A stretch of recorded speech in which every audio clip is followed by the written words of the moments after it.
کہ اندھیرے اور اجالے کی پہچان اندھیرے سے ہوتی ہے، خوشبو اور بدبو کی پہچان بدبو سے ہوتی ہے،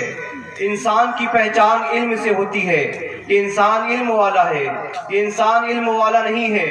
بظاہر اگر دیکھا جائے تو آنکھیں اس کے پاس بھی ہے، بظاہر دیکھا جائے تو دونوں ہاتھ اس کے پاس بھی ہے، بظاہر دیکھا جائے تو ٹانگیں اس کے پاس بھی ہے، بولنے والی زبان اس کے پاس بھی ہے، لیکن کیا وجہ ہے کہ آپ کی مسجد کے امام آپ کے آگے کھڑے ہوتے ہیں اور پروفیسر ہو، ڈاکٹر ہو، انجینئر ہو،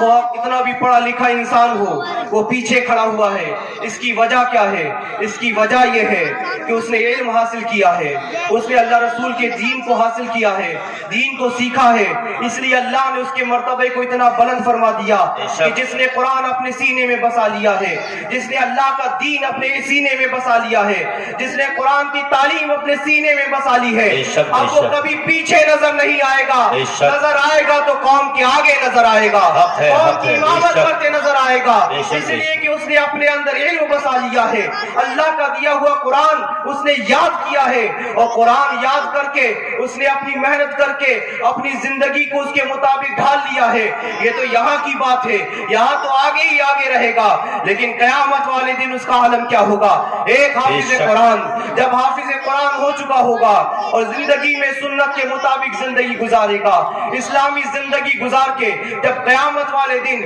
جب وہ وہاں پہنچے گا جہاں سارے لوگ موجود ہوں گے، وہاں پر وہ لوگ بھی موجود ہوں گے جو حافظ قرآن کا مذاق بنایا کرتے تھے، مدرسے کے بچوں کے لباس کی گندگی کا تانا دیا کرتے تھے، وہ لوگ بھی وہاں موجود ہوں گے جو اپنی اعلیٰ تعلیم کو بہت اونچا سمجھا کرتے تھے، وہ لوگ بھی وہاں موجود ہوں گے جو مولویوں کو حلوہ اور پراٹھا کھانے والا کہا کرتے تھے، وہ لوگ بھی وہاں موجود ہوں گے جو دنیا میں انسان تو تھے لیکن انسانیت کا احساس نہ تھے، علم والوں کا مذاق بنایا کرتے تھے، یہ عالم دین کا مذاق بنایا کرتے تھے۔ وہ اپنی آنکھوں سے دیکھیں گے کل ایک حافظ قرآن اس کے ماں باپ کے سر پر وہ تاج رکھا جائے گا، اس کی روشنی اس ہیلوجن کے برابر نہیں ہوگی، ہمارے یہاں پر جتنی لائٹیں ہیں اس کے برابر نہیں ہوگی۔ اندازہ اس سے لگائیے کہ میرے آقا نے ارشاد فرمایا جب ایک حافظ قرآن ہونے کے بعد زندگی سنت کے مطابق اسلامی زندگی گزارنے کے بعد جب قیامت والے دن وہ پہنچے گا اور اس کے ماں باپ کو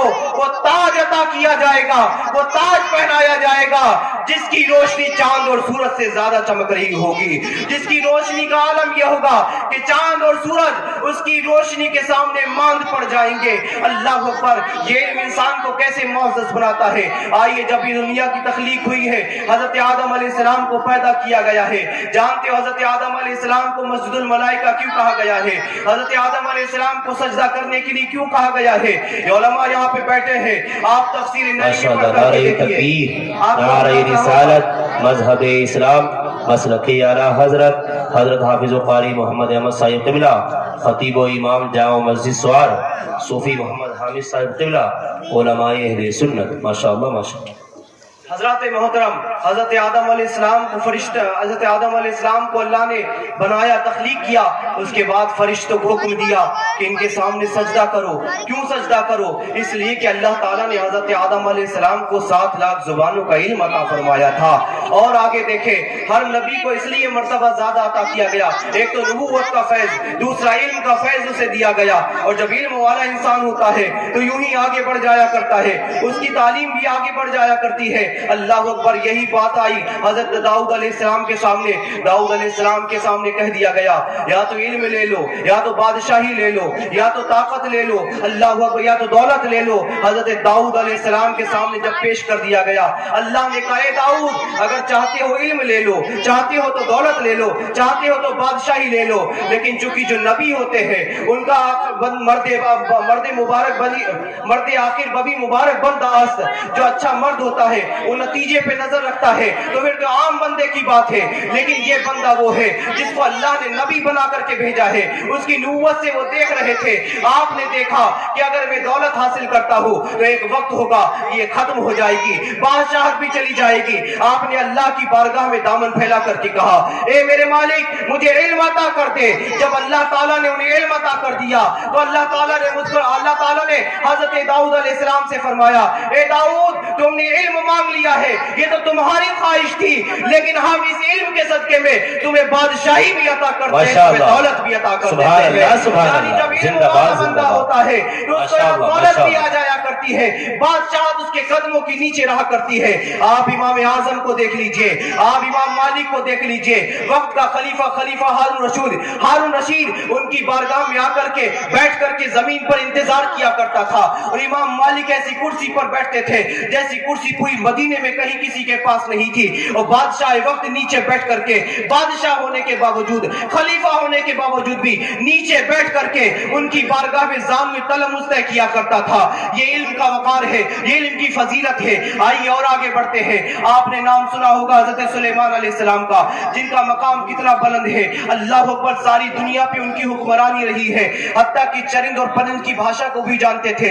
ان کی لینگویج کو بھی جانتے تھے، ان کی زبان کو جانتے تھے، سارے جانور کی زبان کو حضرت سلیمان علیہ السلام جانتے تھے، ہوا کو ان کو مسخر کر دیا گیا تھا، اسی طریقے سے ان کی بادشاہت چل رہی تھی، ان کی نبوت چل رہی تھی۔ اللہ اکبر، آپ ایک مرتبہ وادی نمل سے گزر رہے تھے کہ آپ نے دیکھا وادی نمل میں آپ کا لشکر بھی آپ کے ساتھ تھا، ابھی 3 میل کا فاصلہ تھا، یعنی تقریباً 9 کلومیٹر ہوتا ہے، 9 کلومیٹر دور سے ایک چیٹی تھی جس نے حضرت سلیمان علیہ السلام کے لشکر کے قدموں کی آہٹ کو سن لیا تھا، اور جیسے اس قدموں کی آہٹ کو سنا تو تمام چیٹیوں کو خبردار کر دیا، اے چیٹیوں اپنی اپنی بل میں چلے جاؤ، اپنے اپنے بل میں چلے جاؤ، اس لیے کہ اللہ کے نبی کا لشکر آ رہا ہے، ایسا نہ ہو کہ وہ نہ چاہتے ہوئے تمہارے کو رون دے، تمہارے اوپر پیر رکھ دے۔ حالانکہ نبوت کی بات یہ ہے، حضرت سلیمان علیہ السلام 3 میل یعنی 9 کلومیٹر کے فاصلے پر موجود تھے۔ اللہ اکبر، یہاں پہ چیٹی ہے اور چیٹی کہہ رہی ہے، اپنی جوان چیٹیوں سے کہہ رہی ہے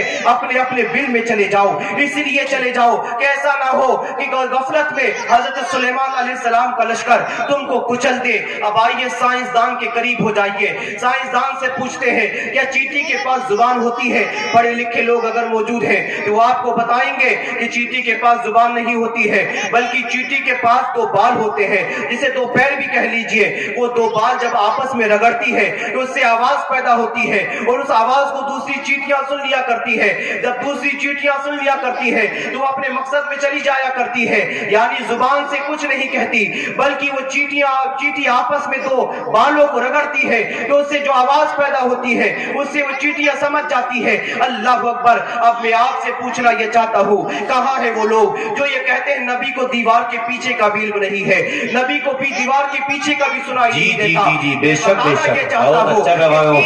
کہ فاصلے پر 9 کلومیٹر تقریباً کے فاصلے پر سلیمان علیہ السلام کا لشکر ہے۔ سلیمان علیہ السلام نے اس ننھی چیٹی کی آواز کو سن لیا اور سن کر کے مسکرانے لگے۔ سورہ نمل پڑھ کر کے دیکھیے، آپ کو اندازہ ہو جائے گا۔ ارے جب سلیمان علیہ السلام کی قوت سماعت کا یہ عالم ہے تو وہی سلیمان علیہ السلام جس نبی کے پیچھے مسجد اقصی میں ہاتھ باندھ کر کھڑے ہوئے تھے، اس نبی کی قوت سماعت کا عالم کیا ہوگا، اس نبی کی طاقت سماعت کا عالم کیا ہوگا۔ ارے اس لیے تو میرے امام نے کہا تھا، دور و نزدیک کے سننے والے وہ کانے لالے کرامت پہ لاکھوں سلام۔ دور و نزدیک کے سننے والے وہ کانے لالے۔ ماشاءاللہ ماشاءاللہ، نعرہ تکبیر، نعرہ رسالت، مذہب اسلام، مسلک اعلیٰ حضرت، فضیلت علم کانفرنس، جشن دستار بندی، مدرسہ فلاح دارین سوار، خطیب ہندوستان حضرت مولانا محمد جنید عالم صاحب قبلہ نظامی۔ ماشاءاللہ ماشاءاللہ، سلیمان علیہ السلام کی طاقت کا یہ عالم ہے تو پھر میرے نبی کی طاقت کا عالم کیا ہوگا؟ اللہ اکبر، اب یہیں پہ بات نہیں ختم ہوئی۔ حضرت سلیمان علیہ السلام نے سنا، مسکرا دیے، لیکن جانتے ہو آپ کی اس کے بارے میں آگے کیا بتانا چاہتا ہوں۔ تفسیر کبیر امام فخر الدین رازی فرماتے ہیں، وہ جو چیٹی تھی جس نے یہ بات کہی تھی، ایسا نہ ہو کہ غفلت میں سلیمان علیہ السلام کا لشکر آپ کو کچل دے، یعنی اسے علم تھا کہ جو نبی ہوتے ہیں ان کی جو پرورش پا جو ان کی جو تربیت ہوتی ہے، ان کی تربیت میں چلنے والے جو فوجی ہوتے ہیں وہ جان بوجھ کر کے کسی چیٹی پر پیر نہیں رکھتے ہیں، بلکہ غفلت سے اگر رکھ دے تو رکھ دے، لیکن جان بوجھ کر کے نہیں رکھتے ہیں۔ اللہ اکبر پیارے، یہ بات ذہن میں بٹھائیے، اس چیٹی کے پاس علم تھا کہ جو اللہ کے نبی ہوا کرتے ہیں، جو اللہ کے نبی کی تربیت میں رہنے والی فوج ہوا کرتی ہے، وہ کسی کے سامنے جان بوجھ کر کے کسی کو نہیں رون ڈالتی ہے، حتیٰ کہ چیٹیوں کو بھی نہیں رونتی ہے، یعنی غفلت میں اگر پیر